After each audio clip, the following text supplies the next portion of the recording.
Good morning, beloveds. Okay, there we go. I'm just fussing with the focus. All right. It is Wednesday, March 13th. It was misting when we went out for the walk this morning, but not actually raining. There's like a 10% chance of rain, and they said, oh, it's going to be partly cloudy today. No, it's mostly cloudy out there. It's all cloudy out there. But it'll probably break up and go away as the day went over.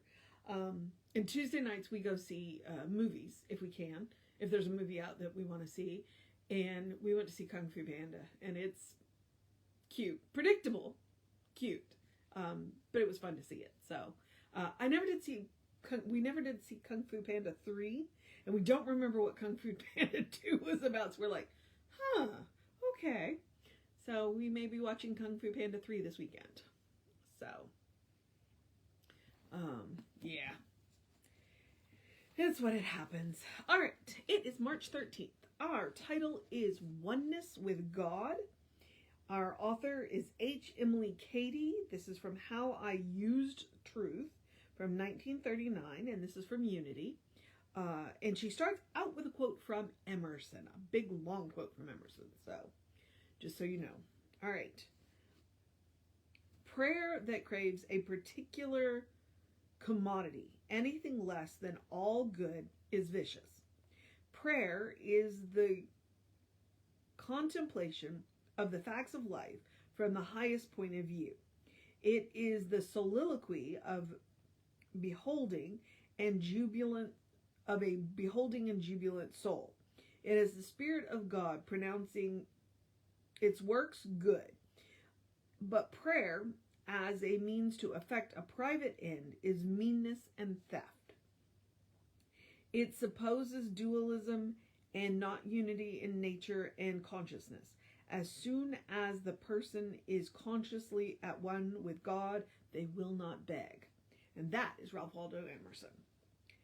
True prayer, then, is just a continual recognition and thanksgiving that all is good, and that all good is ours now as much as it ever can be. Oh, when will our faith become strong and steadfast enough to take possession of our inheritance here? The Israelites entered not into the promised land because of their unbelief. Because of their unbelief. Their inheritance was real and was waiting for them then and there, but it could not do them any good nor give any enjoyment until they took hold of it by faith, after which, and as a result of which, would have come the reality. It is this taking by faith that brings anything into actuality and visibility. Why will this mortal mind of ours forever postpone the acceptance of all good as our rightful inheritance for this life? All things are ours now, fullness of love, of life, of wisdom, of power. Aye, more than these, fullness of all good, which means abundance of all things, material as well as spiritual. Every good gift and every perfect gift is from above, coming down from the Father of lights, with whom can be no variation, neither shadow that is cast by turning. Clearly a quote, not credited. Okay. First off, if you were not aware that Ralph Waldo Emerson was a minister, he was. And I think whatever church he was a minister, whatever tradition he was a minister in, he didn't like it. So he didn't continue to minister. Instead, he went out and wrote his essays and his poems and, did speeches and talks like that to everybody, not just to a congregation. Okay. So that's one of the reasons why he comes across the way he does. And then two, what our author, Miss Cady, is trying to get across to us And it's one of the things that Jesse says on a fairly regular basis. So it goes back to Emerson and his meanness. Okay, it's not that we can't pray for specific things. Okay, that's not what any of the authors are saying. It's not that you can't pray for specific things, but whatever you want, you have to want for absolutely everybody. You cannot leave anybody out, no matter what relationship you have or what you think you know about that person. So whoever in your estimation is the worst person in the world, whatever good you were praying for, you have to pray for when you pray for that good, you have to pray that everybody, including the worst person in the entire world, according to you, they get to have that good too. And that's the kicker. That's what both of them are saying. And that's why she's talking about oneness with God. When we pray, we want to come into unity with the divine. Okay, and whatever we want, we've got to want for everyone. Now, everybody doesn't want the same things that we want, so you can take a little comfort there. But that's the caveat there. It's like whatever you want, absolutely everybody in the entire world will get it too. Okay, that's the way we teach prayer. Now, the other thing about that is let me get back in there to where she said it, because what it reminded me of is the having it now. Okay, the Israelites entered not into the promised land because of their unbelief.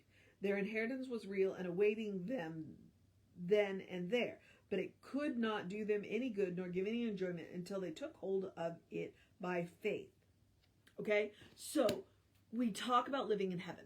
Okay, and that's what it is. It's like you live in heaven right here, right now. It's all around us all the time, but frequently we don't recognize it. We don't recognize it. And I'm not saying that there aren't situations, because trust me, I know that there are situations, and every moment is not necessarily a heavenly moment.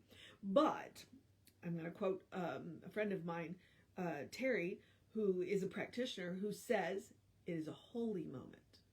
Every moment is a holy moment. So it may not be a heavenly moment, but why is it not a heavenly moment? Okay? And 9/10 of the reason why it's not a heavenly moment has everything to do with your attitude. I'm going to give you a 10th because we are in relationship with other people. And I don't ever want to discount that. If you come home and your partner's not in a good mood, well, you may not be in heaven, okay? But you have the potential for heaven, depending on why your partner is not in a good mood. And it's not for you to fix your partner, but maybe, you can say, hey, I see you're not in the best mood. You want to talk about it? Okay? And that's also where it's what I call the sword and the blanket, because I got it from I got it from somebody online, from Instagram, where when you offer to hear somebody out, you ask them beforehand, do you want the sword or the blanket? Do you want me to help you fix it, or do you just want to be heard? That's what the sword and the blanket mean. The sword means you want me to help you fix it. You want suggestions, and the blanket, you just need to be heard, And so, but that's the other thing that she's talking about. And I think that Ralph would agree with us, probably because he said as much. Is that every moment can be a heavenly moment, but frequently what we need to do is check our attitude. We need to check our attitude. We need to check our relationships. We need to check the situations that we put ourselves in. Frequently, the situations that we put ourselves in, somewhere along in the line, we made choices, or we didn't make choices, which is still making a choice. So, and when we realize that we are not in a heavenly moment, then we can make a new choice and get out of that, So, every moment, you can live in heaven as much as you can stand. But it does require you to do the work. And part of the work is that unity, that oneness, that being willing to, and I hate to use, and I almost hate to use this word, but being willing to submit to the divine. Okay? Being willing to submit to the divine. Being willing to recognize that unity. Being willing to recognize that there's more to it. You know? That reality is more than what we can see. There is a portion to reality that we can feel. And we have a choice. And so it's up to us to make that choice. All right, let me go back. This was a beautiful, it's just like some days the readings, I'm like, yep, I'm down, I've got it. And then some days I read the readings and I'm like, what is the author talking about? I don't understand. So it just means I still have some work to do. And that's a good thing. You know, Isaac Asimov believes that education is never finished. And I'm the same. It's like I'm always looking to learn something new. Even if it's just about myself and my, you know, attitudes. So, why will this mortal mind of ours forever postpone the acceptance of all good as our rightful inheritance for this life? All things are ours now. Fullness of love, of life, of wisdom, of power. I more than these. Fullness of the all good, which means abundance in all things, material as well as spiritual. And then she ends with a quote. All good gift and every perfect gift is from above, coming down from the Spirit of lights, with whom can be no variation, neither shadow that was cast by turning. I don't know where that quote is from. So in all of the reading, whatever quote, be it Emerson or Cady or the quote at the end, which is probably a Bible quote, which is why they don't give credit for it, because doesn't everybody know every line of the Bible? Oh, it's a collection of 66 books. Although Reverend Arthur, he does know a lot of lines of the Bible. So I would say the mission today, should we choose to accept it, is to recognize that whatever good that we are wanting to accept for ourselves, that we are accepting it for everyone, for all living things, all living beings, be they two-legged, four-legged, you know, whether we like them or not, you know, that's part of that unity, that part of that oneness. Whatever it is that I am accepting as good for me, I'm accepting as good for absolutely every living thing. And it should rock us back on our heels. It should be mind-blowing. Because when we get mind-numbed to that is when we're not paying attention. So that's the mission today, to work on that recognition of the good that I want is the good I want for absolutely every living thing. See, I'm not even limiting it to people. It's like every living thing. I want every living thing to be safe, to have shelter, to have food, and to have time to pursue their spiritual and pleasure. You know, their art. Their spiritual and their pleasure. That's what I want for every living thing. I don't know if animals do art. I know spiders do, but do they do it consciously or you know, I don't know. But you know, those webs are a work of art. And frankly, when birds build nests, those are works of art. So you see what I'm saying here. And for some people, their home is their work of art. That is the good that I want for everyone. And I understand that we have a long way to go. But it starts right here, with each and every one of us. And what decision can I make in the outside world that supports that? Okay. So that is the mission today. I also encourage you to do something loving for yourself, do something kind for yourself, do something compassionate for yourself. Spiritual self-care is a spiritual practice. You can't pour from an empty cup, so I encourage you to do that. I do encourage you to eat dessert first, which also means don't save the good stuff. I want to encourage you to make room for joy. No matter what is going on in the world, you still deserve joy. It's a quality of God. Because happiness is an inside job. I'll remind you that we are Creative Life Spiritual Center, Creative Life Spark on the social medias. I'm the running Rev Ryan on the social medias. So I want you to, to take advantage of what we post.